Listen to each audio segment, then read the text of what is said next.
प्रकाश आंबेडकरांनी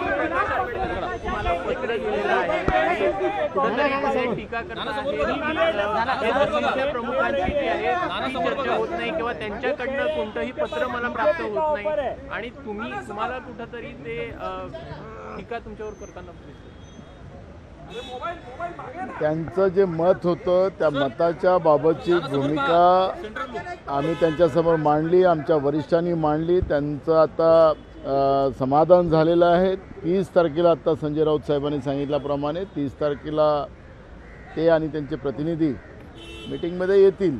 यामुळे कुठलंही त्याच्यामध्ये फार फारकत नव्हती, पण जे काही त्यांना वाटत होतं त्याच्यातलं त्यांनी आपलं मत मांडलेलं होतं, पण तो जो गैरसमज होता तो दूर झालेला आहे।